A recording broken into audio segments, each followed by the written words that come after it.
j'ai fait un texte là-dessus dans le livre qui s'appelle « Le ministre et le bouffon » où je trouve que la réaction de Manuel Valls, elle a été un peu disproportionnée, qu'il y a eu un moment une espèce d'hystérisation et que je trouve que ça a libéré la parole antisémite.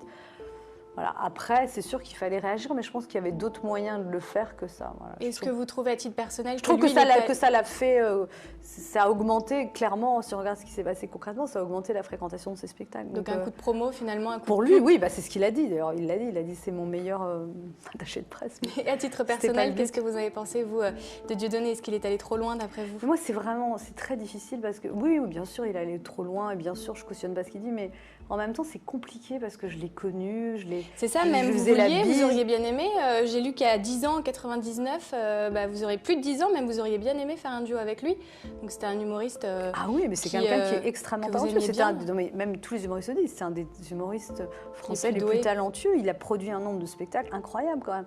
Un nouveau spectacle tous les 2 ans. Il y a des gens, ils tournent 10 ans avec le même spectacle. Donc c'est quelqu'un de très créatif. C'est très dommage qu'il soit rentré dans cette espèce de spirale négative, mais bon, c'est comme ça, c'est son choix. Je veux dire, je pense qu'il a eu un moment où je me souviens d'avoir une longue discussion avec lui à Montréal quand tout ça avait commencé. On était au Festival du Rire, on a pris un petit déj, et voilà. Et puis il y avait, et voilà, Bedos avait dit Dieudonné, il est camerounais, mais il est breton par sa mère, et qu'il a un côté tête de mule. Mais bon, non, c'est plus quelque chose qui me fait vraiment de la peine en fait, cette histoire.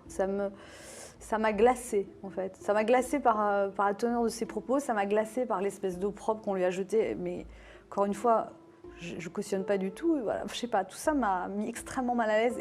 Et à un moment, il voulait, les chaînes d'infos voulaient absolument avoir les réactions d'humoristes. Et on était tous aux abonnés absents, vous avez remarqué personne, parce que c'est très compliqué de s'exprimer là-dessus. Enfin, je sais pas. Et puis surtout quand c'est quelqu'un qu'on connaît, quoi, qu'on a connu, qu'on a aimé. C'est difficile de prendre position, ouais.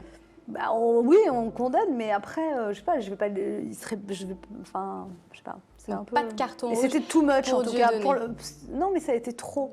Ça a été trop. À un moment, tout le débat tournait autour de ça. Enfin, c'était excessif. Mais je pense que voilà, dans cette fable que j'ai mis, le ministre et le bouffon, et ça termine et je dis voyons, j'explique comment tout ça s'est passé. Et je dis voilà comment, croyant bien faire, un ministre transforma une petite tumeur de misère en gros cancer. Quelque part, je trouve que ça a fait grossir les choses, quoi.